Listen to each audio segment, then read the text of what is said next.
সাইয়েদনা মুসা ভাবলেন নতুন এলাকায় এসেছি, কাউকে চিনি না, ওদের বাড়িতে যাই। যাওয়ার পরে সাইয়েদনা শুআয়ব আলাইহিস সালাম মুসা আলাইহিস সালামের চেহারার দিকে তাকালেন। এট এ গ্ল্যান্সে ওমিয়া পুলিশ চিনে, সোর চিনে, আর নবী চিনে, যেরকম ঠিক কিনা? শুআয়ব আলাইহিস সালাম নিজে নবী, মুসা আলাইহিস সালামের চেহারার নূর দেখেই উনি বুঝে ফেললেন এটা ভাবি নবী, মানে ভবিষ্যতের নবী হতে যাচ্ছে। চিল্লায় বলেন আল্লাহু আকবার। শুআয়ব আলাইহিস সালাম প্ল্যান করে ফেললেন। দেখেন এক একজন নবী কি ভিশনারি ছিলেন। ওনার মেয়ের বয়স সাফুরা, বয়স 8 বছর। ভাবলেন এই ছেলেটারে যদি 10 বছর কাজে খাটানো যায়, আমার মেয়ের বয়স এখন 8, 10 বছর পরে বয়স কত হবে? 18, বিয়ে দেওয়ার উপযুক্ত বয়স, যেরকম ঠিক কিনা? জামাই নবী পাওয়া যাবে। কি নবী? সুবহানাল্লাহ কইবেন না? শুআয়ব আলাইহিস সালাম বললেন থাকো, ছাগল চড়াও, আগামীকাল থেকে তোমার কাজ। কি কাজ? আমার ছাগলগুলোরে চড়াও। যেই নবী রাগের চোটে মানুষের থাপ্পড় মেরে ফেলে, ওই নবীর দিছে ছাগল চড়াইতে। কি চড়াইতে? সাইয়েদনা মুসা আলাইহিস সালাম প্রথম দিন ডিউটি করতে গেলেন মরুভূমিতে। যে দেখে অনেক ছাগল খালি ব্যয় ব্যয় করে। কি করে? ডান দিকে ধরলে বাম দিকে দৌড় দেয়, বাম দিকে গেলে ডানে দৌড় দেয়। এত বড় শক্তিশালী নবীরে নাস্তানাবুদ করে ছেড়ে দেয় ছাগলগুলো। ঘামতে ঘামতে মুসা আলাইহিস সালাম শেষ। ডিউটি শুরু হলো, বছরের পর বছর যায়, নবী মুসার রাগও কমে না, ছাগল চড়ানো বন্ধ হয় না। আল্লাহর প্ল্যান, 10 বছর মুসা আলাইহিস সালামকে ছাগল চড়ানোর রাখালগিরির দায়িত্ব দিলাম, যাতে মেজাজটা ঠান্ডা হয়। কারণ ফেরাউনের মেজাজ নরম না গরম? ফেরাউনও গরম, মুসাও যদি গরম হয়, মারামারি আছে না নাই? এজন্য আল্লাহ বললেন ফাকুলা লাহু কাওলান লাইনান লাআল্লাহু ইয়াতাযাক্কারু আও ইয়াখশা। ও মুসা, তুমি আর তোমার ভাই হারুন আর তুমি দুইজনে মিলে ফেরাউনের কাছে যাও। তোমার মেজাজটা দিয়েছি গরম, কিন্তু জিহ্বা দিয়েছি নরম। নরম জিহ্বা দিয়ে নরম ভাষায় দাওয়াত দাও। সুবহানাল্লাহ। এজন্য রব্বুল আলামিন চাইলেন ছাগল চড়াক। ছাগল চড়াতে চড়াতে মেজাজটা কিছুটা নরম হবে, যেরকম ঠিক কিনা? সাইয়েদনা মুসা আলাইহিস সালাম ছাগল চড়াতে লাগলেন। ডানে গেলেন, বায়ে যায়, বায়ে ধরলে ডানে যায়, খোয়ারের মধ্যে ঢুকানো যায় না। ওনার একটা লাঠি ছিল, ওই লাঠি দিয়ে পিটাইতে শুরু করলেন। পিটাইয়া ছাগলগুলোরে আধামারা করে ফেলতেন উনি। এত মেজাজ ছিল, কিন্তু মেজাজ নরম হয় না। পিটাতে ছাগল চড়াতে 10 বছরের ব্যবধানে মেজাজ কিছুটা নরম হয়ে গেল। সর্বশেষ দিন তিনি ডিউটি করতে গেলেন। সব ছাগলগুলোরে খোয়ারে ভরলেন, একটারে ছাড়াইটা দিছে দৌড়। ছাগলও দৌড়, নবীও দৌড়। ছাগল দৌড়ায়, নবী মুসাও দৌড়ায়। দৌড়াতে উনার মেজাজ গরম। সাইয়েদনা মুসা আলাইহিস সালাম ভাবলেন আজকে মেজাজ গরম করা যাবে না, কারণ নরম করলে আমার ডিউটি শেষ। সুবহানাল্লাহ। এই ভেজাইলা কাম থেকে মুক্তি পাবো। সাইয়েদনা মুসা দৌড়ালেন, ঘামতে ক্লান্ত শ্রান্ত পরিশ্রান্ত ছাগলের পেছনে দৌড়ায়। অনেক দূর যাওয়ার পরে ছাগলটারে খপ করে ধরেছে। এবার মনে খুব ইচ্ছা জাগতেছে মাথার উপর থেকে ধপাস করে আছাড় মারবে, কিন্তু আছাড় মারলে ডিউটির টাইম আরো বেড়ে যাবে, যেরকম ঠিক কিনা? সাইয়েদনা মুসা রাগের চোটে কি আর করবেন, ছাগলের 2 পা ধরে ঘাড়ের মধ্যে নিলেন। ছোট্ট বাচ্চারা ছাগলগুলোর এভাবে নেয় না, ঘাড়ের মধ্যে নিয়ে শান্ত বালকের মতো সাইয়েদনা শুআয়ব আলাইহিস সালামের কাছে ফিরে আসলেন। চিল্লায়ে বলেন আল্লাহু আকবার। এজন্য সব নবী ছিল রাইল গানাম, ছাগল চড়াতেন। এই দুনিয়ার এমন কোন নবী নাই যেই নবীরে দিয়ে আল্লাহ ছাগল চড়ায় নাই, কারণ ছাগল সবচেয়ে টেরা জাতি। আবার মানুষের মধ্যেও কিছু টেরা মানুষ আছে না নাই? সোজাটা বোঝে না, বাঁকাটা, ভালোটা বুঝে না, মন্দটা, হকের কথা বলে না, শয়তানের দিকে দৌড়ায়, এরকম আছে না নাই? এজন্য আল্লাহ চাইলেন ছাগলকে আগে মানুষ করো, ছাগলগুলোরে ভালো করো, তখন মানুষগুলোকে ভালোভাবে মানুষ করতে পারবে। কোন ঠিক কিনা? মানুষ এমন প্রাণী, তাকে মানুষ বানাতে হয়। কুকুরের পেট থেকে বেরোলে ওটার নাম কি? মুরগির পেট থেকে বেরোলে ওটার নাম কি? ছাগলের পেট থেকে বের হলেই ওটা ছাগল হয়। কিন্তু মানুষের পেট থেকে বের হলেই ওইটা মানুষ হয় না, ওটার মানুষ বানাইতে হয়। ঠিক কিনা? যারা বলেন ঠিক কিনা? এই দুনিয়া এখন তো আর সেই দুনিয়া নাই, মানুষ নামের মানুষ আছে, দুনিয়া বোঝায়, সেই মানুষের সে ভিড়ে আমার আসল মানুষ নাই। চিল্লায় বলেন ঠিক কিনা? আসল মানুষের বড় অভাব। অন্যায় হয়, অপরাধ হয়, কিচ্ছু বলেন, এরকম আছে না নাই? আপনার মেয়ের বয়সী একটা মেয়েকে ধরে কিছু বকাটা ছেলে টিস করে, ডিস্টার্ব করে, টিস করে, জ্বালা যন্ত্রণা করে, কেউ কিছু বলে না, হেঁটে চলে যায়, আছে না নাই? আপনি ওখানে দাঁড়ান, আপনি বকাটে ছেলেগুলোরে ধমক দেন, আপনারা 5 জন দাঁড়ালেই বকাটে ছেলেগুলো পালিয়ে যাবে। চিল্লায় বলেন ঠিক কিনা? সেই তো মানুষ যে অন্য মানুষের বিপদে এগিয়ে আসে। চিল্লায় বলেন ঠিক কিনা? এজন্য সে আসল মানুষ নাই, আসল মানুষের বড় দরকার। অন্যায় দেখলে থামিয়ে দেন, অন্যায় দেখলে এক হয়ে যান, অন্যায়কে থামিয়ে দেন। অনেক আগে খবর দেখতে যে টেলিভিশনে একটা অ্যাড দেখেছিলাম, সেখানে ওরা বলছে বুঝলাম আমরা একা, কিন্তু সবাই মিলে কি একা? বুঝলাম আমরা একা, কিন্তু সবাই মিলে কি একা? সবাই যখন একসাথে হয়ে যাবেন তখন একটা শক্তি আছে না নাই? এজন্য রাস্তাঘাটে অন্যায় দেখলে প্রতিবাদ করেন। কোনো মেয়েকে যদি টিস করে সেখানে দাঁড়ান, 10 জন যে বাঘের বাচ্চার মতো ওই জায়গায় দাঁড়িয়ে যান, বকাটেগুলো চলে যাবে, কোন ঠিক কিনা? মেয়েদের স্কুলের সামনে ছেলেগুলো ডিস্টার্ব করে ওখানে যেয়ে দাঁড়ান। বাসের মধ্যে অন্যায় হয় সেখানে দাঁড়ান, এলাকার মধ্যে অন্যায় হয় সেখানে যেয়ে দাঁড়ান। 10 জন যদি দাঁড়িয়ে যান, অন্যায় করার সাহস কেউ পাবে না, ঠিক কিনা? এটাই ছিল নবীদের কাজ, অন্যায়কে থামিয়ে দেয়া। সব নবীরা যখন হকের দাওয়াত দিতে এসেছে, তাদের উপর আযাব আর গজব নেমে এসেছে, জোরে বলেন ঠিক কিনা? ওয়ালাকাদ বা'আসনা ফি কুল্লি উম্মাতির রাসূলান আন ইবুদুল্লাহা ওয়াজতানিবুত তাগুত।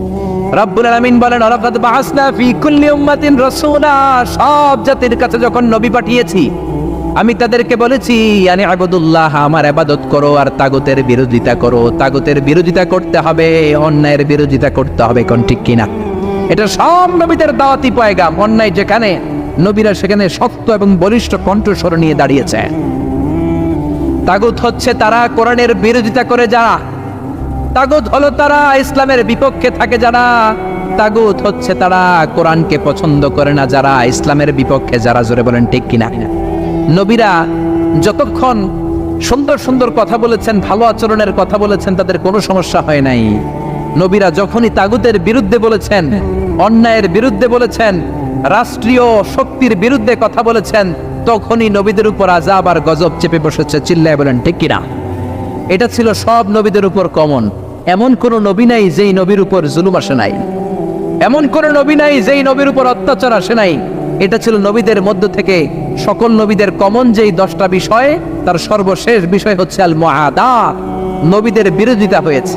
কোন নবীরে আহলান সাহলান বলে কেউ রিসিভ করে নাই, নবীর জন্য রেড কার্পেট রিসিপশন দেয় নাই, নবীরে লাল গালিচা সংবর্ধনা দেয় নাই, বরং নবীর বিরোধিতা করেছে এমন এক শ্রেণীর লোক সমাজে আছে না নাই?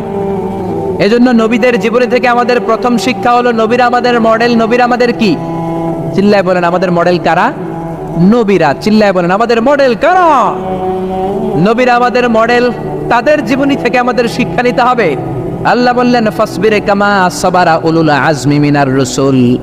ও দুনিয়ার মানুষেরা শোনো, উলুল আজমি মিনার রসুল ছিলেন 5 জন নবী। জোরে বলেন, কয়জন নবী? তারা যেমনি সবর ধারণ করেছে, তোমরাও তেমনি সবর ধারণ করো। এই পৃথিবীতে পরীক্ষা না দিয়ে কোন নবী সফল হয় নাই। এই পৃথিবীটাই পরীক্ষা। পৃথিবীটা কি? যাকে আল্লাহ ধনী বানিয়েছে ধন দিয়ে পরীক্ষা, যাকে আল্লাহ সম্পদ দেয় নাই তাকে আল্লাহ গরিব বানিয়ে পরীক্ষা। আমাদের যাদেরকে আল্লাহ ছেলে বানিয়েছে ছেলে বানিয়ে পরীক্ষা, যাদেরকে আল্লাহ নারী বানিয়েছে তাদেরকে নারী বানিয়ে পরীক্ষা। জোরে বলেন ঠিক কিনা? সব নবীরা পরীক্ষা দিয়ে প্রমাণ করেছে যে তারা কালিমার পথে সত্যবাদী। চিল্লায় বলেন ঠিক কিনা? এমন কোন নবী নাই পরীক্ষার সম্মুখীন হয় নাই। এজন্য বিশ্বনবী বলতেন, আসাদুন নাসি বালাআন আল আম্বিয়া। দুনিয়ার মধ্যে সবচাইতে বেশি বালা মুসিবত এসেছে নবীদের। জোরে বলেন কাদের? কাদের? পৃথিবীর সবচাইতে সেরা মানুষ নবীরা, কিন্তু তাদের উপর বালা মুসিবত বেশি। আমরা কয়জনে কালিমার জন্য চর খেয়েছি, থাপ্পড় খেয়েছি? কয়জন আমরা গালি খেয়েছি? কয়জন আমরা কালিমার দাওয়াত প্রচার করতে যে জেল খেটেছি? মাইর খায় নাই, অত্যাচারের শিকার হয় নাই, এমন কোন নবী আল্লাহর জমিনে নাই। চিল্লায় বলেন ঠিক কিনা? এজন্য আল্লাহ বলেন, 5 জন নবী তোমাদের বিশেষ করে মডেল। উলুল আজমি মিনার রাসূল 1 নম্বরে সাইয়েদানা নূহ আলাইহিস সালাম। তিনি 1000 বছর 50 কম মানে 950 বছর দাওয়াত দিয়েছেন। কয় বছর? 950 বছর দাওয়াত দিয়ে 900 মানুষকেও কালিমার পথে আনতে পারে নাই। তার উম্মত ছিল 80 জন। চিল্লায় বলেন কয়জন? সাইয়েদানা নূহ আলাইহিস সালামের উম্মত ছিল 80 জন। এজন্য সংখ্যায় যদি অনেক হয়, ফলোয়ার যদি খুব বেশি হয়, অনুসারী যদি খুব বেশি হয়, তার মানেই আপনার সফলতা নয়। সহিহ বুখারীর বর্ণনা, কিয়ামতের দিন অনেক নবী দাঁড়াবে, তাদের সাথে লক্ষ লক্ষ উম্মত। সবচাইতে বেশি উম্মত নিয়ে দাঁড়াবে বিশ্বনবী মুহাম্মদ সাল্লাল্লাহু। আবার এমন অনেক নবী দাঁড়াবে, ওই নবীর উম্মত মাত্র 10 জন। জোরে বলেন কয়জন? আবার অনেক নবী কিয়ামতের দিন দাঁড়াবে মাহু রাজুলান, তার উম্মত 2 জন। কয়জন? আবার এমন অনেক নবী দাঁড়াবে তার উম্মত মাত্র 1 জন, মানে একজন ঈমান এনেছে। আজীবন দাওয়াত দেওয়ার রেজাল্ট হচ্ছে ফলাফল একজন অনুসারী। কয়জন? আবার এমন অনেক নবী কিয়ামতের ময়দানে দাঁড়াবে তার সারা জীবনের দাওয়াতের কারণেও একজন ঈমান আনে নাই, একজন উম্মত নাই। এজন্য আপনার সফলতা এবং ব্যর্থতা হচ্ছে আপনি কতটুকু আল্লাহর পথে আছেন, আপনার দায়িত্ব আপনি কতটুকু পালন করছেন। কে শুনলো কে শুনলো না এটা দেখার বিষয় না, আপনি আল্লাহর কথাগুলো, কোরআনের কথাগুলো মানুষের দরবারে পৌঁছে দিলেন কিনা সেটাই দেখার বিষয়, ঠিক কিনা? সাইয়েদনা নূহ আলাইহিস সালাম, নূহ আলাইহিস সালাম পৃথিবীর সর্বপ্রথম রাসূল। 950 বছর দাওয়াত দিলেন। কয় বছর? উম্মত হলো মাত্র 80 জন। জোরে বলেন কয়জন? রাগের চোটে আল্লাহরে বললেন, আল্লাহ রে রব্বিন্নী দাউতু কওমি লাইলা ওয়া নাহারা, দিনে রাতে দাওয়াত দিলাম, ফালাম ইয়াজিদহুম দুআই ইল্লা ফিরারা। যখনই আমি দাওয়াত দিতে যাই লোকজন ভেগে ভেগে যায়। দাওয়াত দিতে গেলে ভেগে যায়। আমি দাওয়াত দিতেছি, আপনারা কি ভেগে চলে যাচ্ছেন? আঙ্গুলগুলো কানের মধ্যে ঢুকিয়ে রাখতো যাতে কালেমার কথা না শোনা যায়, আবার কাপড় দিয়ে চেহারা ঢেকে রাখতো, অহংকার করত। সাইয়েদনা নূহের উপর এমন কোনো অত্যাচার নাই করা হয় না, ওনারে পেটানো হতো, পাগল বলা হতো, গালি দেওয়া হতো, কুকুর লেলিয়ে দেওয়া হতো, পিটাতে পিটাতে মরে গিয়েছে ভেবে। সাইয়েদনা নূহ যখন বেহুশ হয়ে যেতেন, মারা গিয়েছে ভেবে কাঁথা দিয়ে পেঁচিয়ে পাহাড়ে রেখে আসা হতো। আবার পাহাড়ের উপর থেকে হুঁশ ফিরে পেলে সাইয়েদনা নূহ পাহাড় থেকে নেমে লোকালয়ে এসে লোকদের কাছে আবার ধৈর্য নিয়ে দাওয়াত দিতেন, লা ইলাহা ইল্লাল্লাহু নূহুন রাসূলুল্লাহ, আবার দাওয়াত দিতেন। এই ছিল নবীদের দাওয়াত। উনি দাওয়াত দিতে লাগলেন, দিতে দিতে অসহ্য, আর কত দাওয়াত দেওয়া যায়, কথা শুনে না ওনার। উনি আল্লাহরে বললেন, রব্বিলা তাযার আলাল আরদি মিনাল কাফিরিনা দাইয়ারা, ও আল্লাহ 950 বছর দাওয়াত দিলাম, দাড়িগুলোরে সাদা করে ফেললাম, 80 জনের বেশি উম্মত হলো না, কাফেরদের আন্ডা বাচ্চা যত আছে সবগুলারে শেষ করে দাও। আল্লাহ বললেন, নূহ বিশাল একটা নৌকা বানাও, সবাই নৌকার উপরে ওঠো, বিশাল বড় তুফান হবে, বন্যা হবে। এই কথা শুনে সবাই হাসাহাসি, মরুভূমির মধ্যে আবার বন্যা কেমনে হয়? সাইয়েদনা নূহের ছেলে বলে, বন্যা হলে ব্যাপার না, আমি পাহাড়ে উঠে যাব। সাইয়েদনা মুসা নূহ আলাইহিস সালাম বললেন, লা আসিমাল ইয়াউম, পাহাড় আজকে কাউরে বাঁচাতে পারবে? বন্যা শুরু হয়ে গেল, drastically flooded all the territory of the world, not a single territory saved from this flood. এই বন্যা থেকে পৃথিবীর একটা সিঙ্গেল জায়গাও, একটা ছোট্ট ভূখণ্ড বেঁচে থাকতে পারে না। এই গোটা বিশ্বকে আল্লাহ ফ্লাডেড করে দিলেন, বন্যা দিয়ে শেষ করে দিলেন, কেউ ছিল না। সেই আযাব আর গজব আজও দিতে পারে কে? বন্যা দিতে পারে কে? সাইয়েদনা নূহ আলাইহিস সালাম দাওয়াত দিলেন, তারা নাফরমানি করলো, নাফরমানির জন্য আল্লাহ আযাব দিলেন। ওই নাফরমানি যদি চলতে থাকে আযাব আর গজব আছে না নাই? সাইয়েদনা ইব্রাহিম আলাইহিস সালাম দাওয়াত দিলেন, প্রতিষ্ঠিত শক্তি নমরুদের দরবারে যে দাওয়াত দিলেন, এক আল্লাহর ইবাদত করো। সব নবীর প্রথম দাওয়াত একটা, আনি আবুদুল্লাহ, আল্লাহর ইবাদত করো। ইবাদত হতে হবে একজনের, তিনি কে? চাইতে হবে একজনের কাছে, তিনি কে? নাকি খাজাবার কাছে চাইবেন? কেউ ফিরে না খালি হাতে, খাজারে তোর দরবারে, এরকম গান আছে, আছে না নাই? গাওয়া যাবে? গাইলে ঈমান থাকবে? চাইতে হবে একজনের কাছে, তিনি কে? কেউ ফিরে না খালি হাতে, আল্লাহরে তোর দরবারে। সবাই বলেন, কেউ ফিরে না আল্লাহরে তোর দরবারে। সাইয়েদনা ইব্রাহিম আলাইহিস সালাম প্রতিষ্ঠিত রাষ্ট্রের শক্তি নমরুদের কাছে যে দাওয়াত দিলেন, নমরুদ বলে, আমার চেয়ে বড় খোদা কেউ নাই, আমি বড় খোদা। আসলে কি খোদা না হুদা? জোরে বলেন, খোদা না হুদা? নমরুদ কয়, ঠিক আছে বুঝছি, তোমার আল্লাহ অনেক বড়, কি পারে, কি করতে পারে তোমার আল্লাহ বড়। সাইয়েদনা ইব্রাহিম বললেন, রব্বি আল্লাযী ইউহয়ী ওয়া ইউমীত, আমার আল্লাহ জীবন দিতে পারে, মরণ দিতে পারে। জীবন দেয়ার মালিক কে? মরণ দেয়ার মালিক কে? ইব্রাহিম তাই বললেন, আমার আল্লাহ জীবন দিতে পারে, মরণ দিতে পারে। নমরুদ কয়, ব্যাপার না, এটা তো আমিও পারি। আনা উহয়ী ওয়া উমীত, আমিও জীবন দিতে পারি, আমিও মৃত্যু দিতে পারি। সাইয়েদনা ইব্রাহিম বললেন, কাইফা যালিক, কেমন করে তুমি জীবন দাও, কেমন করে মৃত্যু দাও, দেখাও। নমরুদ বলল, দুইটা ফাঁসির আসামি ধরে আন। দুইটা ফাঁসির আসামি ধরে আনা হলো। ধারালো একটা ছুরি নিয়ে এক আসামির পেটের মধ্যে ধা করে ঢুকিয়ে দিয়েছে। ফিনকি দিয়ে রক্ত বের হয়, ছটফট ছটফট করতে করতে লোকটা মরে যায়। পেট থেকে ছুরি বের করে দ্বিতীয় আসামির পেটের মধ্যে ধা করে ঢুকাতে যাবে, না ঢুকিয়ে থেমে যায়। স্টপ, কয় প্রথম লোকটাকে আমি মৃত্যু দিলাম, দ্বিতীয় লোকটাকে মারতে যেও না মেরে আমি তারে বাঁচিয়ে দিলাম, জীবন দিলাম। প্রথম লোকটাকে মৃত্যু দিলাম, দ্বিতীয় লোকটাকে, আসলে তো তাই, প্রথম লোকটাকে কি দিছে আর দ্বিতীয় লোকটাকে, সাইয়েদনা ইব্রাহিম বিপদে পড়ে গেলেন। তাই তো আমারে জিজ্ঞেস করলো তোমার আল্লাহ কি পারে, আমি বললাম রব্বি আল্লাযী ইউহয়ী ওয়া ইউমীত, আমার আল্লাহ জীবন দিতে পারে, মরণ দিতে পারে। নমরুদ বলল আমিও জীবন দেই, আমিও মরণ দেই। প্রথম লোকটাকে তো মৃত্যু দিল, দ্বিতীয় লোকটাকে জীবন দিল, এবার কি বলা যায়? প্রত্যেকটা নবীকে এতটা প্রত্যুত পট্টবতী ইনস্ট্যান্ট ইন্টেলেকচুয়াল পাওয়ার দিয়েছেন, এমন বুদ্ধিমত্তা দিয়েছেন, ওই বুদ্ধিমত্তা দিয়ে তারা তর্কে বিজয়ী হয়ে যেতেন। চিল্লায় বলেন সুবহানাল্লাহ। এবার উনি নতুন করে ডিবেট শুরু করলেন, বিতর্ক শুরু করলেন। فإن الله يأتي بالشمس من المشرق فأتي بها من المغرب। নমরুদ বুঝলাম তুমি মৃত্যু দাও, তুমি জীবন দাও, কিন্তু আমার আল্লাহ সকাল বেলায় পূর্ব দিক থেকে সূর্য উঠায়। তুমি যদি পারো সকাল বেলায় পূর্ব দিক থেকে না উঠিয়ে পশ্চিম দিক থেকে সূর্য উঠাও। পারবে?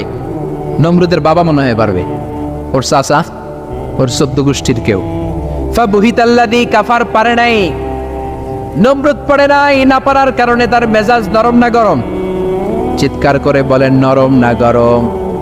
নমরুদ বলে আগুনের কুণ্ডলী পাকাও, বিশাল আগুনের কুণ্ডলী, বলে ইব্রাহিমকে ছেড়ে দাও, ইব্রাহিমকে এর মধ্যে রেখে দাও। সাইয়েদনা ইব্রাহিমকে রেখে দেওয়ার সাথে সাথে আগুনকে ঠান্ডা করে দিল কে? সে আল্লাহ আজও আছে না নাই? মুসার মতো ঈমান হলে রাস্তা হবে সাগর জলে, ইউসুফের মতো ঈমান হলে একে একে দরজা খোলে। ইব্রাহিমের মতো ঈমান যদি আজও থাকে বিদ্যমান, অগ্নিকুণ্ডে দেখতে পাবে খুবসুরত এক ফুলবাগান। চিল্লায় পড়েন আল্লাহু আকবার। রব্বুল আলামিন বললেন কুলনা ইয়া নারু কুনি বারদাও ওয়া সালামান আলা ইব্রাহিম, আগুন তুই ঠান্ডা হয়ে যা। মুহূর্তের মধ্যে জ্বলন্ত অগ্নিকুণ্ডকে ঠান্ডা বানিয়ে দিল কে? এজন্য কোন নবী এমন নাই যে ইমানের পরীক্ষা দেয় নাই। প্রত্যেকটা নবী ইমানের পরীক্ষা দিয়ে জান্নাতি হয়েছে। চিল্লায় বলেন ঠিক না? উলুল আজমি মিনার রাসূল 5 জন। 3 নম্বরে সাইয়েদনা মূসা আলাইহিস সালাম। সাইয়েদনা মূসা আলাইহিস সালামকে ফেরাউনের কবল থেকে রক্ষা করেছে কে? ফেরাউন বলল আমি মূসার পৃথিবীতে আসতে দেব না। আল্লাহ বললেন তোর রাজপ্রাসাদেই রাজপুত্রের মতো সম্মান দিয়ে আমি মূসাকে বড় করে দেব। চিল্লায় বলেন সুবহানাল্লাহ। সাইয়েদনা মূসা আলাইহিস সালামের সাথে ক্ল্যাশ লাগলো, উনিও দাওয়াত দিলেন। ফেরাউন বলল এই দাওয়াত আমি মানি না।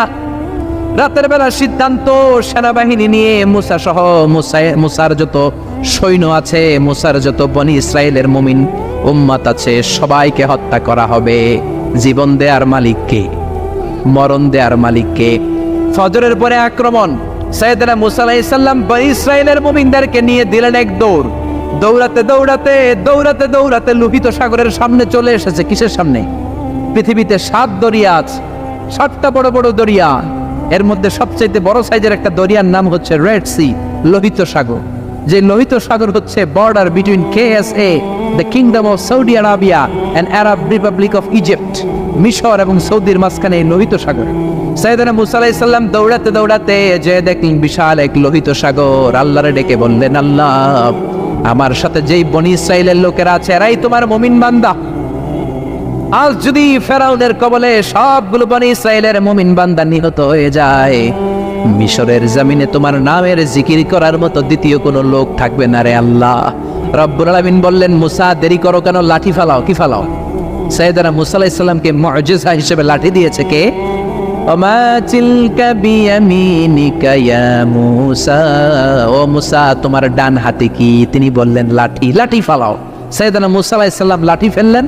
লোহিত সাগরের এই মাথা থেকে ওই মাথা বিশাল বড় ব্রিজ বানিয়ে দিল কে? সাইয়েদনা মূসা আল্লাহর জিকির করতে করতে বনি ইসরায়েলের সব মুমিনদেরকে নিয়ে পার হয়ে গেলেন। ইন দ্য মিন টাইম ফেরাউন তার সৈন্য সহ চলে এসেছে। এসে দেখে কি আজীব তামাশা, গতকালও এই জায়গায় কোনো ব্রিজ নাই, কোনো কালভার্ট নাই, কোনো সেতু নাই, আজকে ব্রিজ বানিয়েছে কে? কি আজীব তামাশা। হুঙ্কার মেলে বলে আমার নির্বাচনী এলাকায় আমার পারমিশন ছাড়া, অনুমতি ছাড়া ব্রিজ বানায়, কার এত সাহস? তাকিয়ে দেখে ওই তো মূসাকে দেখা যায়, সাথে বনি ইসরায়েলের মুমিন বান্দারা আছে না নাই? মহা খুশি। সে বলল আমার সৈনিকেরা তোমরাও মার্চ করো, মার্চ অন দ্য ব্রিজ। ব্রিজের উপর দিয়ে মার্চ করো, left and right. Left and right করতে করতে মুসা আলাইহিস সালামের পেছনে পেছনে ধরার জন্য সেনাবাহিনীর সব সৈনিকেরা লেফট অ্যান্ড রাইট করতে করতে মাঝ বরাবর চলে এসেছে। কোথায় এসেছে? জোরে বলেন, কোথায় এসেছে? রাব্বুল আলামিন বললেন, মুসা অ্যাকশন নিতে মনে চাই কিনা বলো? অ্যাকশন যদি নিতে হয় এখনই অ্যাকশন নেওয়ার সময়। Action direct. জোরে বলেন, অ্যাকশন ডাইরেক্ট অ্যাকশন নিতে চাইলে এখনই লাঠি তোলো। সাইয়েদনা মুসা আলাইহিস সালাম লাঠি তুললেন।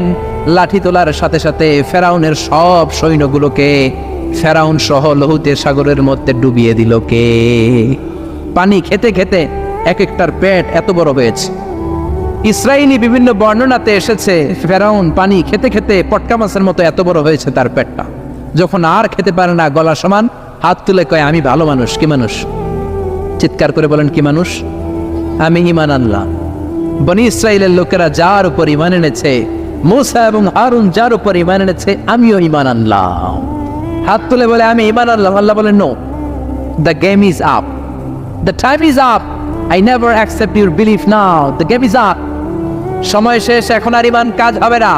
সাইয়েদনা জিব্রাইলকে বললেন, জিব্রাইল তুমি এক কাজ করো, ফেরাউনের মাথাটা একটু পানির মধ্যে ঠেসে ধরো, আরো কয়েক ডুব পানি ফেরাউনের পেটের ভেতরে ঢুকিয়ে দাও। খেতে খেতে ফেরাউন শেষ। কিন্তু ফেরাউনের সেলারা দুনিয়াতে আছে না নাই? ফেরাউনের চাচাতো ভাইদের গোষ্ঠী আছে না নাই? যারা নবীদের কথা সহ্য করতে পারে না, কোরআনের কথা সহ্য করতে পারে না, ইসলামের কথা শুনলেই গায়ে চুলকানি ধরে, এরকম বেয়াদব আছে না নাই? যুগে যুগে ফেরাউনের চাচাতো ভাইয়েরা থাকবে, ফেরাউনের চেলা লস্কররা থাকবে, নমরুদের চেলা লস্কররা থাকবে, আর তাদের বিরুদ্ধে সাইয়েদনা ইব্রাহিম আর মুসা আলাইহিস সালামের মতো বলিষ্ঠ হুঙ্কার দিয়ে কালিমার দাওয়াত দিয়ে যেতে হবে। চিল্লায় বলেন, ঠিক কি না? এই দুনিয়াটা থাকার জায়গা না, চলে যেতে হবে। ফেরাউনও থাকতে পারে নাই, নমরুদের মতো লোক থাকতে পারে নাই, জুতার বাড়ি খেয়ে দুনিয়া থেকে মরেছে। কোন ঠিক কিনা? ইব্রাহিম আলাইহিস সালাম যখন বেঁচে গেল, রব্বুল আলামিন একটা মশাকে পাঠিয়ে দিল। মশা নমরুদের নাকের ভেতর দিয়ে ঢুকে মগজের মধ্যে কামড় দিতে শুরু করছে। ওমিয়া, শীতকালে যখন আমরা কাঁথা গায়ে দিয়ে ঘুমাই, মশা যখন কানের সামনে পিন পিন করে, ভালো লাগে না মেজাজটা গরম লাগে? আমরা মশা মারার জন্য আবার উঠে বসে চিল্লায় বলেন, ঠিক কিনা? তো মশা কানের সামনে পিন পিন করলে যদি এত খারাপ লাগে, যে এই বেটার নাকের ভিতরে দিয়ে ঢুইকা মস্তিষ্কে কামড়ায়, এই বেটার কেমন লাগে? নমরুদের মাথার মধ্যে কামড় দেয়। নমরুদ অস্থির হয়ে লাফানো শুরু করছে। এতক্ষণ কইছে খোদা, এখন খোদায় লাফায়। এখন কি করে? লাফাতে শুরু করেছে, মাথার মধ্যে বাড়ি দেয়। মাথায় বাড়ি দিলে মশা বাবু থেমে যায়। আবার যখন শান্ত হয়ে বসে, আবার মাথার মধ্যে কামড় দেয়। নিজের মাথায় নিজে মারতে মারতে আর পারে না। এবার আশেপাশের কর্মচারী যতগুলো আছে সবাই রে কয়, তোরা আমার মাথার মধ্যে থাপ্পড় মার, ঘুষি মার। কর্মচারীরা মনে মনে ভাবে, এতদিন আম করে মারছো, সেই সুযোগে তোরে মেরে লই। সবাই ইচ্ছে মতো, কেউ ঘুষি, কেউ থাপ্পড়, কেউ লাথি। তারপরেও মশা বেরোয় না, কারণ মশা ঢুকছে কার অর্ডারে? এই মশা বেরো হবে কার অর্ডারে? এবার ফেরাউন কয়, আমারে জুতা মার। কি মার? আমরা পরি প্লাস্টিকের জুতা, চামড়ার জুতা। আগে পড়তো খরমের জুতা। খরম বানায় কি দিয়া? কাঠ দিয়ে বানায়। খরমের জুতা দিয়ে কর্মচারীরা মাথার মধ্যে আঘাত দেয়। জুতার বাড়ি খেয়ে নমরুদ দুনিয়া থেকে বিদায় হয়ে যায়। আর নমরুদের নাকের ভেতর থেকে আল্লাহর সৈনিক মশা উড়াল দেয়। সুবহানাল্লাহ। এজন্য মশা ও আল্লাহর সৈনিক। যুদ্ধুম মিন জুনুদিল্লাহ, পানি হলো আল্লাহর সৈনিক। বঙ্গোপসাগরের সামনে যে নাচানাচি করে, দুনিয়া কে মজা লেলো, দুনিয়া তোমারই হে, নাচানাচি করে, বেহায়াপনা করে, উলঙ্গপনা করে, কিন্তু রব্বুল আলামিনের একটা অর্ডারের মাধ্যমে সাগরের পানি এসে সবগুলোর জামিনে ঢুকিয়ে দিতে পারে। ঠিক কিনা? এই যে ভূমিকম্পগুলো হয়, 1 সেকেন্ডের ব্যাপার। 1 সেকেন্ডে পুরো পৃথিবী কেঁপে যায়। একটা ধাক্কায় হাজারো মানুষ সাগরের পেটের ভেতরে ঢুকে যেতে পারে। কোন ঠিক কিনা? এই বাতাস আল্লাহর সৈনিক, সাগরের পানি আল্লাহর সৈনিক, এই জমিন আল্লাহর সৈনিক। আকাশের মধ্যে বাতাসে যে মশা ভেসে বেড়ায়, মশাগুলো ঘুরে বেড়ায়, মশাও আল্লাহর সৈনিক। ঠিক কিনা? 3টা শিক্ষা নবীদের জীবনী থেকে। নাম্বার 1, নবীরা আমাদের মডেল। ঠিক কিনা? 2 নাম্বার, ফাসবির কামা সাবারা উলুল আজমি মিনার রাসূল। নবীরা যেমনি ধৈর্য ধারণ করেছে, আমাদেরকেও সেভাবে ধৈর্য ধারণ করতে হবে। ঠিক কিনা? রব্বুল আলামিন সব নবীকে মুআজিজা দিয়েছেন। কি দিয়েছেন? এক এক নবীর এক এক মুআজিজা আছে না নাই? মুআজিজা মানে মিরাকেল, মুআজিজা মানে আশ্চর্যজনক বিষয়, যেটা আল্লাহ নবীকে দিয়ে থাকেন টু প্রুভ হিজ প্রফেসি, তার নবুয়তির প্রমাণের জন্য। চিল্লায় বলেন ঠিক কিনা? মিরাকেল, অলৌকিক বিষয়, চাইলেই যেটা আমরা দেখাতে পারি না। এক এক নবীকে এক এক মুআজিজা দিয়েছে কে? সাইয়েদনা ইসমাঈল আলাইহিস সালামের মুআজিজা হচ্ছে ওনার পায়ের ধাক্কায় জমজম কুয়ার পানি বের হয়েছে। চিল্লায় বলেন ঠিক কিনা? এজন্য যারা প্রতি বছর হজ করতে যায় জমজমের পানি খায়। সাইয়েদনা ইব্রাহিম আলাইহিস সালামের স্ত্রী হাজারকে সাথে নিয়ে, দুধের বাচ্চা ইসমাইলকে সাথে নিয়ে কাবার পাশে তাদেরকে রেখে আসলেন, সাথে শুধু এক মশক পানি। বুখারীর বর্ণনা। 2 দিন পরে পানিও শেষ। দুধের বাচ্চা ইসমাইল কাঁদে, খাওয়ার জন্য পানি নাই। হাজরার বুকের মধ্যেও দুধ নাই। দুধ না থাকলে বাচ্চা ইসমাইল খাবে কি? হাজরা ডান দিকে যায়, পানির খোঁজে পানি নাই। বাম দিকে যায়, পানির খোঁজে পানি নাই। এদিক সেদিক দৌড়া দৌড়ি করে, সাফা মারওয়ায় দৌড়া দৌড়ি করে, পানি নাই। হঠাৎ করে সাইয়েদনা ইসমাইলের পায়ের সামনে এসে দেখে পায়ের ধাক্কায় পানি বের হতে শুরু করেছে। এটাই হচ্ছে জমজমের পানি। কিসের পানি? সেই পায়ের ধাক্কায় যখন জমজমের পানি বের হয়েছে, আজ পর্যন্ত সেখানে জমজমের পানি আছে না নেই? হজ উমরা করতে গেলে মানুষ পেট ভরে খায়। বিশ্বনবী এটাকে বলেছেন ইন্নাহা মুবারাকাহ, এটা বরকতময় পানি। ইন্নাহা তুআমু তুমিন ওয়া শিফাউ সুকমিন, নিশ্চয়ই এর মধ্যে বরকত আছে, এর মধ্যে ফুড সাপ্লিমেন্টারি আছে।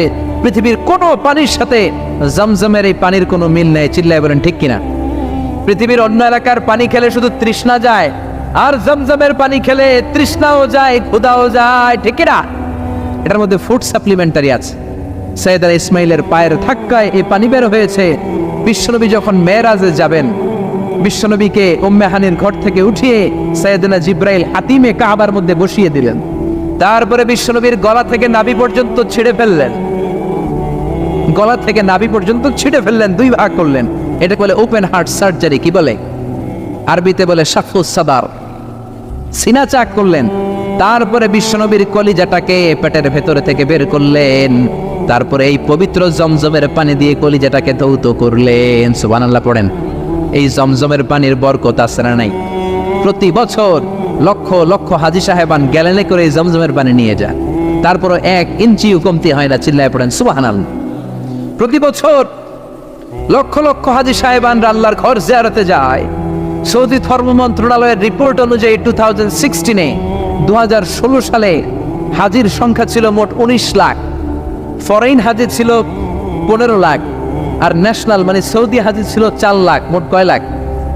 এই 19 লক্ষ লোক হজ করেছে 16 সালে। এবার 2017 সালে এটা 20 লক্ষ ছাড়িয়ে গিয়েছে। এই 20 লক্ষ হাজি সাহেব প্রতি বছর এভাবে হজ করছে। তারা যখন চলে এসেছে, প্রত্যেকে 5 লিটার করে জমজমের গ্যালনের পানি নিয়ে এসেছে। প্রতিদিন 2 লক্ষ করে মানুষ উমরা করতে যায়, 5 লিটার করে গ্যালন পানি নিয়ে যায়। লক্ষ লক্ষ মানুষ কিয়ামত পর্যন্ত এই জমজমের পানি দূর দূরান্তে তাদের দেশে নিয়ে যাবে। কিয়ামত পর্যন্ত এত পানি পানের পরেও এই জমজমের কুয়ার পানি 1 ইঞ্চিও নিচের দিকে নামবে না। চিল্লায় বলেন আল্লাহু আকবার। কারণ এটা ছিল সাইয়েদনা ইসমাইলের মুআজিজা। পায়ের ধাক্কায় জমজমের পানি দিয়েছে কে?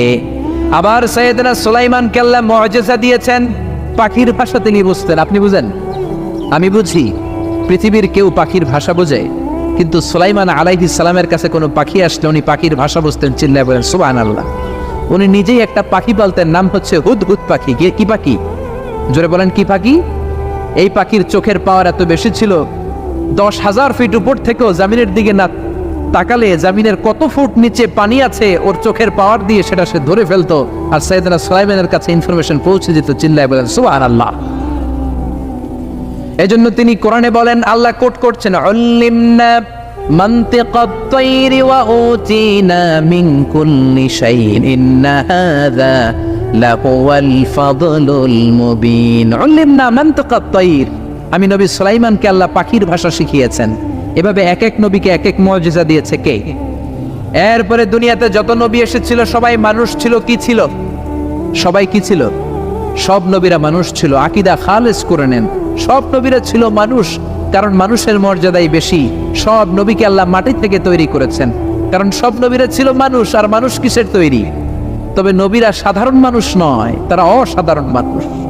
নবীরা মানব, তবে যেন তেন মানব নয়, তারা মহামানব। তাদের সাথে পৃথিবীর কোনো মানবের তুলনা হতে পারে না। চিল্লায় বলেন ঠিক কি না? সাইয়েদনা আদমকে আল্লাহ মাটি থেকে বানালেন। মাটির মর্যাদা বেশি, আগুনের মর্যাদা বেশি নয়, নূরের মর্যাদা বেশি নয়, মাটির মর্যাদা বেশি। তুমি মাটির আদমকে প্রথম সৃষ্টি করিয়া ঘোষণা করিয়া দিলে শ্রেষ্ঠ বলিয়া, তাই তো নূরের ফেরেশতা করে আদমকে সেজদা। পারেন না আপনারা? পড়েন। তাই তো নূরের ফেরেশতা করে আদমকে সেজদা, সবার চেয়ে বেশি সম্মান দিলে মাটির আদমকে। আল্লাহু আল্লাহু তুমি জানলে জালালুহু, শেষ করা তো যায় না এ তোমার গুণগান। আল্লাহু আল্লাহু চিল্লায় বলেন আল্লাহু আকবার। এজন্য মক্কার কাফেররা বলতো মালি হাযার রাসূল ইয়াকুলু তুআমা ওয়া ইয়ামশি ফিল আসওয়াক, এই মুহাম্মাদের কি হয়েছে, বাজারে যায় কেন, মানুষের মতো খাবার খায় কেন? খাবেই তো, কারণ নবীরা তো মানুষ ছিলেন। কি ছিলেন? নবীরা পৃথিবীতে এসেছেন, জন্মগ্রহণ করেছেন, তাদের বিপদ হতো। নবীরা অসুস্থ হতেন নাকি হতেন না? নবীরা বিপদে পড়লে, আহত হলে তাদের গা বেয়ে টকটকে লাল রক্ত বেরোতো নাকি হতো না? নবীরা অসুস্থ হতেন, বিপদে পড়তেন, নবীরা বিয়ে করতেন, তাদের সন্তান হতো, নবীরা ইন্তেকাল করতেন। জোরে বলেন ঠিক কিনা? এ থেকে বোঝা যায় প্রত্যেকটা নবী মানুষ ছিলেন। কি ছিলেন? চিল্লায় বলেন কি ছিলেন? এরপরে সবগুলো নবী ছিলেন পুরুষ, নারী কোনো নবী নাই। আছে নাকি? জানা থাকলে আমার একটু জানান। নারী নবী আছে? হিজরা নবী আছে? সব নবী ছিল পুরুষ। সব নবী কি ছিল? চিল্লায় বলেন কি ছিল? এরপরে সব নবীরা তাদের কবরে জীবিত। আল আম্বিয়া ওয়া হিয়া ফি কুবুরিহিম ইউরযাকুন, নবীদের লাশ পচবেও না, গলবেও না। ঠিক কিনা? মাটির জন্য আল্লাহ তাআলা নবীদের লাশ পচানো, গলানো, খাওয়াকে হারাম করে দিয়েছে। বিশ্বনবী বলেন ইন্নাল্লাহা হারামা আলাল আরদি আন তাকুলা আজসাদাল আম্বিয়া রাব্বুল আলামিন, মাটির জন্য নবীদের লাশ খাওয়া, নবীদের লাশকে পচানো হারাম করে দিয়েছেন। কোন ঠিক কিনা? নবীরা কবরের মধ্যে নামাজ পড়ে, নবীদেরকে কবরের মধ্যে রিজিক দেয় কে? এরপরে দুনিয়ার সব নবীরা ছিল রাইল গানাম, রাখাল। লক্ষাধিক নবী, যত নবী পৃথিবীতে এসেছে সবাই রাখাল ছিল। কি ছিল? এমন কোন নবী নাই যারা রাখালগিরি করে নাই। এজন্য বিশ্বনবী বলেছেন মা মিন নাবিয়িন ইল্লা রাআল গানাম, এই পৃথিবীতে যত নবী এসেছে সবাই রাখালগিরি করেছে। সাহাবারা বললেন ইয়া রাসূলুল্লাহ, আপনিও রাখাল ছিলেন নাকি? আপনিও ছাগল চড়িয়েছেন নাকি? আপনিও বকরির রাখাল ছিলেন নাকি? বিশ্বনবী বললেন হা হা বালা, আমিও ছিলাম। আমিও মক্কার জমিনে কুরাইশদের ছাগল চড়ানোর বিনিময়ে কিছু পয়সা পেতাম, আর অল্প কিছু পয়সার বিনিময়ে ছাগল চড়িয়ে দিতাম। সুবহানাল্লাহ। দেখেন, চিন্তা করার বিষয়, এত শ্রেষ্ঠ মানুষ কিন্তু তারা ছাগল চড়িয়েছেন। কেন চড়িয়েছেন? তার কারণ ছাগল হলো পৃথিবীর সবচাইতে টেরা প্রাণী। কি প্রাণী? আপনি ডানে টান দিবেন ও যাবে বায়ে, আপনি বায়ে টান দিবেন ও যাবে ডানে। জোরে বলেন ঠিক কিনা? আপনারা ছাগল চড়ান নাই? তিতাস এলাকায় ছাগল একটু কম মনে হয়, আছে না নাই? ছাগল চড়াইছেন? ছাগলের রশি ধরে টান দিলে সামনে আসে, কি করে? পাশে যায়, খামি মারে, খামি মেরা থাকে। সারাদিন আপনি ব্যস্ত থাকেন, সারা সপ্তাহ ব্যস্ত থাকেন, শুক্রবার একটু সময় পাইছেন, ভাবলেন আমিও পুকুরে গোসল করে ছাগলটারও গোসল করাই। রশি ধরে টান দিবেন, ওর বাপের কিরা, ও সামনে যাবেন, ও পিছনের দিকে খামি মারবে। জোরে বলেন ঠিক কিনা? আল্লাহ বুঝাতে চাইলেন ছাগল পৃথিবীর সবচাইতে টেরা প্রাণী। এই ছাগলের রাখালগিরি করো, কিছুদিন পরে মানুষের রাখালগিরি করতে হবে। চিল্লায় বলেন ঠিক কিনা? এজন্য ছাগল চড়ালেন। সব নবীরা ছাগল চড়িয়েছেন, যত বড় নবী হোক সবাই ছাগল চড়িয়েছেন। সে কোন বন্ধু বলো বড় বিশ্বস্ত,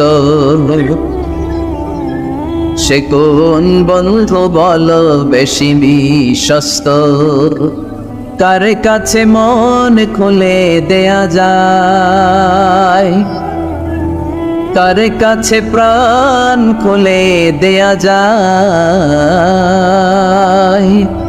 হওয়া যায় অতি আশ্বস্ত, তার নাম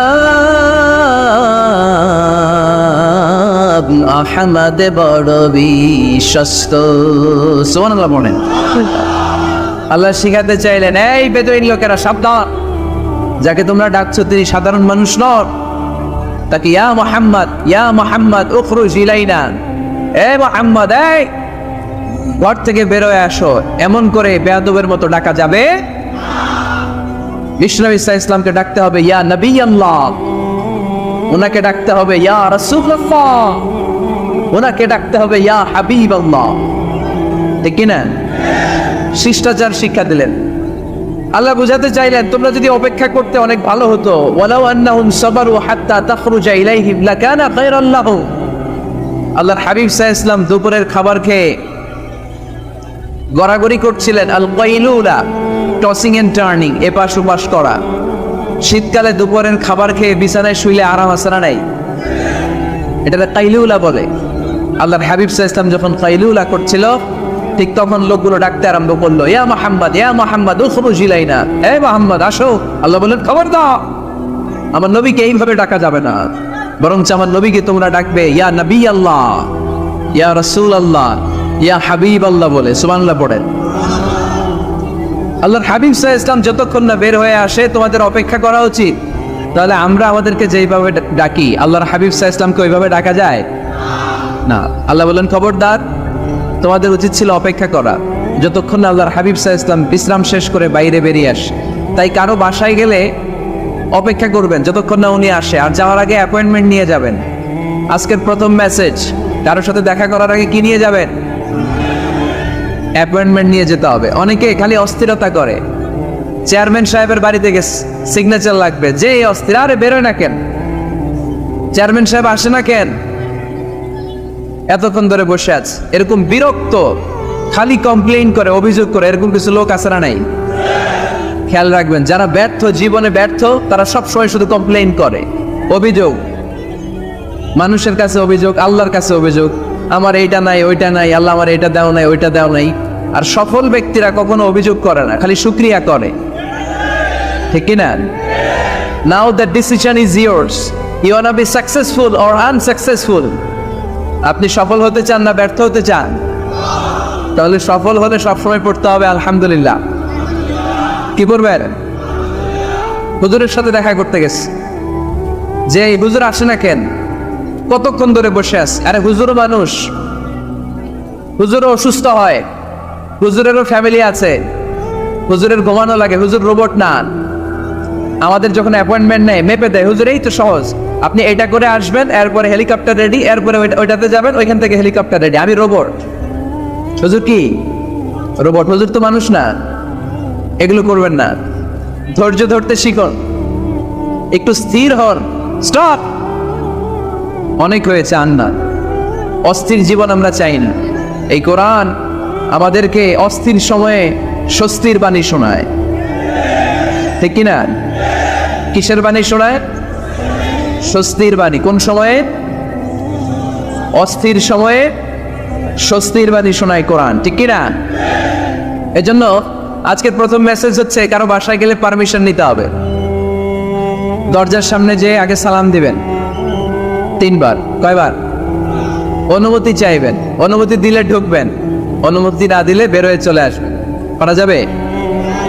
এজন্য রব্বুল আলামিন বলেন, ইয়া আইয়ুহাল্লাযীনা আমানু লা তাদখুলু বুয়ুতান গায়রা বুয়ুতিকুম হাত্তা তাস্তানিসু ওয়া তুসাল্লিমু আলা আহলিহা যালিকুম খায়রুল লাকুম লাআল্লাকুম তাযাক্কারুন। সুবহানাল্লাহ পড়েন। আল্লাহ ডেকে বললেন, ও ঈমানদাররা শোনো শোনো, তোমরা যখন অন্য কারো বাড়িতে যাবে, খবরদার অনুমতি না নিয়ে, সালাম না দিয়ে ঘরে ঢুকে যেও না।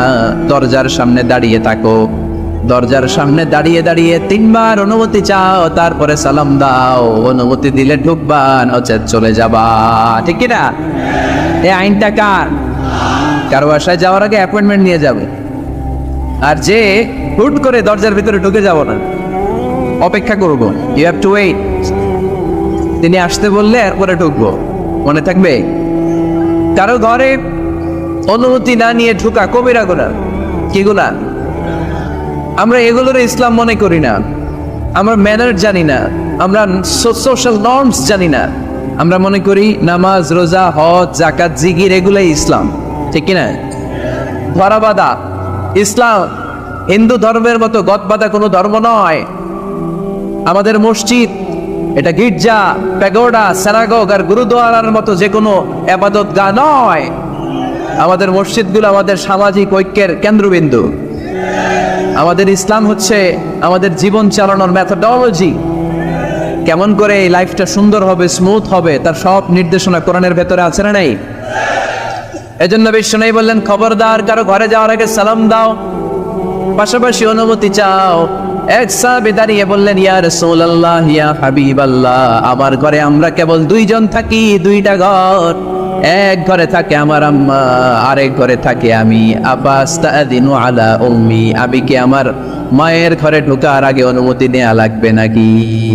নবী, হ্যাঁ, দুইটা রুম আমার ঘরে, এক রুমে আমি, আরেক রুমে আমার মা। আফাস্তাদিনু আলা উম্মি, আমার মায়ের ঘরে যাওয়ার আগে অনুমতি নেওয়া লাগবে? আনা খাদিমুহা, আমি তো তার খেদমত করি, মায়ের ঘরে যাইতে অনুমতি লাগবে? বিশ্বনবী বললেন, না, ইস্তাদিন আলাইহা, হ্যাঁ অবশ্যই মায়ের ঘরে ঢোকার আগে অনুমতি নিয়ে ঢুকবা। সুবহানাল্লাহ পড়বেন না? সাহাবী বললেন, ইয়া রাসূলুল্লাহ, তিনি তো আমার মা, অনুমতি লাগবে কেন? বিশ্বনবী বললেন, আতুহিব্বু আন তারাহা উরিয়ানাতান, ও সাহাবী, তুমি কি তোমার মাকে উলঙ্গ দেখতে পছন্দ করো নাকি? সাহাবী বললেন, না, কশিন কালেও নয়, আমি কখনো আমার মারে উলঙ্গ অবস্থায় দেখতে পছন্দ করব না। বিশ্বনবী বললেন, তাহলে অবশ্যই অনুমতি নিয়ে ঢুকবা। যদি মারে উলঙ্গ দেখতে মনে না চায় তাহলে ঢুকবা, কারণ ঘরের ভিতরে কে কখন কোন পরিস্থিতিতে থাকে তার কোনো হিসাব আছে? এজন্য সালাম দিবেন, নক করবেন, অনুমতি চাইবেন, তখন নিজেকে নিজে ভিতরে যারা আছে, মহিলা হোক পুরুষ হোক, সামলে নিবে, গুছিয়ে নিবে, তারপরে আপনাকে ঢুকার ব্যবস্থা করে দিবে, ঠিক কি না? তাহলে মায়ের ঘরে ঢুকতে হলে যদি অনুমতি লাগে, তাহলে বোনের ঘরে ঢোকার আগে অনুমতির দরকার আছে না নেই? আমার পাশের ঘর হচ্ছে আমার ভাইয়ের ঘর, ভাইয়ের ঘরে ঢোকার আগে অনুমতির দরকার আছে না নাই? কাজিন, চাচাতো বোন, খালাতো বোন, চাচাতো ভাই, খালাতো ভাই, পাশের ঘরের ভাবি, পাশের বাড়ির মানুষ, এদের ঘরে ঢোকার আগে অনুমতির প্রয়োজন আছে না নাই? খবরদার, খবরদার, এটা কবিরা গুনাহ। This is my first message to the people of Feni tonight. আজ রাতে প্রথম মেসেজ হচ্ছে, কারো ঘরে যাওয়ার আগে অ্যাপয়েন্টমেন্ট নিয়ে যাব, কখন তার সাথে দেখা করব আগে অ্যাপয়েন্টমেন্ট নিয়ে যাব, তারপরে যে দরজার বাইরে দাঁড়িয়ে পারমিশন চাইবো, মানে অনুমতি নিব, তারপরে সালাম দিব, এরপরে ঘরে ঢুকবো। পারা যাবে? ইনশাআল্লাহ পড়তে পারবেন না আওয়াজ করে? আজকে আলোচনার বিষয় হচ্ছে সূরাতুল হুজুরাত। সূরার নাম কি? হুজুরাত। এটা মাদানী সূরা। কি সূরা? এটা কোরআনের 49 নম্বর সূরা। কত নম্বর সূরা? এই সূরায় মোট আয়াত আছে 18টি। কয়টি? এবার আমি প্রশ্ন করব, উত্তর দেন। এই সূরায় মোট আয়াত সংখ্যা কয়টি? 18টি। 49তম সূরা। আর সূরাটা মাক্কি সূরা। কি সূরা? মাদানী সূরা। এই সূরাটাকে বলা হয় সামাজিক রীতিনীতির সূরা। সোশ্যাল নর্মস শেখানো হয়েছে এই সূরায়। কেমন করে সমাজের শান্তি শৃঙ্খলা আর ভারসাম্য অক্ষুণ্ণ থাকবে সে ব্যাপারে এই সূরাতে আল্লাহ তাআলা কিছু দিক নির্দেশনা দিয়েছে। আমাদের সমাজের ভারসাম্য ঠিক নাই, শান্তি নাই, সুশৃঙ্খলা নাই, শুধু মারামারি, জিঘাংসা, কিলাকিলি, হিংসা, বিদ্বেষ, বিশৃঙ্খলা। এই হিংসা, বিদ্বেষ, বিশৃঙ্খলা, মারামারির বিপরীতে সমাজের সাম্য, ভ্রাতৃত্ব, ভালোবাসা, সুশৃঙ্খলা আর ভারসাম্য কিভাবে অক্ষুণ্ণ রাখা যায় সেজন্য আল্লাহ তাআলা এই সূরার ভেতরে 10টা গাইডলাইন দিয়েছেন। কয়টা? সবাই বলতে হবে, কয়টা? 10টা। প্রথম গাইডলাইন হচ্ছে আল্লাহ তাআলা বলছেন, খবরদার যারা বিশ্বাসী বলে নিজেদেরকে দাবি করো, আল্লাহ আল্লাহর রাসূলের নিয়মের বা আইনের উপর দিয়ে টপকে যেও না। আল্লাহ আল্লাহ রাসূল যেটা বলেছে এটাই ফাইনাল, ঠিক কি না? রব্বুল আলামিন বলেন, ইয়া আইয়ুহাল্লাযীনা আমানু লা তুকদ্দিমু বাইনা ইয়াদাইল্লাহি ওয়া রাসূলিহি ওয়াত্তাকুল্লাহ ইন্নাল্লাহা সামিউন আলীম। পড়েন সুবহানাল্লাহ। আল্লাহ বললেন, যারা বিশ্বাসী বলে দাবি করো, খবরদার আল্লাহর দেয়া বিধান আর আমার নবীর দেয়া বিধান, এই বিধানগুলাই ফাইনাল। এই ফাইনাল কথার পরে মুমিনের কোনো কথা থাকতে পারে? আল্লাহ যেটা বলেছে, আল্লাহ রাসূল যেটা বলেছে সেটাই ফাইনাল। আওয়াজ করে বলতে হবে, সেটা কি? এটা ফাইনাল। এরপর আর নতুন কোনো কথা নাই। যখনই বলা হবে আল্লাহ বলেছে, রাসূল বলেছে, আমরা বলবো আমান্না, সামি'না ওয়া আতা'না, আমরা শুনলাম, মানলাম, বিশ্বাস করলাম, আমাদের পক্ষ থেকে আর দ্বিতীয় কোনো কথা নাই, ঠিক কি না? এজন্য আল্লাহ বললেন, খবরদার আমি আর আমার রাসূল যেটা দিয়েছি সেটাই ফাইনাল। অতিরিক্ত বুঝতে যেও না, ওভার স্মার্ট সাজতে যেও না, আমি আল্লাহর দেয়া নবীর দেয়া বিধানের সামনে অ্যাডভান্স হতে যেও না, কারণ আমি আল্লাহ আর আমার রাসূল যেই নিয়ম দিয়েছি সেটাই ফাইনাল, সেটাতেই বরকত। কোন মুমিন বান্দাবান্দীদের কাছে যখন আল্লাহ আর আল্লাহ রাসূলের কথা বলা হয় তাদের কাছে এটাই ফাইনাল, ঠিক কি না? ওমা কানা লিমুমিনিন ওয়ালা মুমিনাতিন ইযা কাদাল্লাহু ওয়া রাসূলুহু আমরান আইয়াকুনা লাহুমুল খিয়ারাতু মিন আমরিহিম। মুমিন নরনারীর কাছে যখন বলা হবে এটা আল্লাহর কথা, আল্লাহর রাসূলের কথা, এটাই ফাইনাল। এরপরে মুমিনের আর নতুন কোনো চয়েস থাকতে পারে। আল্লাহ বলেছে 5 ওয়াক্ত সালাত জামাতের সাথে আদায় করো, এটাই ফাইনাল, ঠিক কি না? আল্লাহ বলেছেন চুরি করলে চোরের হাত কেটে দাও। বিশ্বনবী জীবদ্দশায় চোরের হাত কেটে দেখিয়ে দিয়েছেন, চুরি করলে হাত কেটে দাও, এটাই ফাইনাল, ঠিক কি না?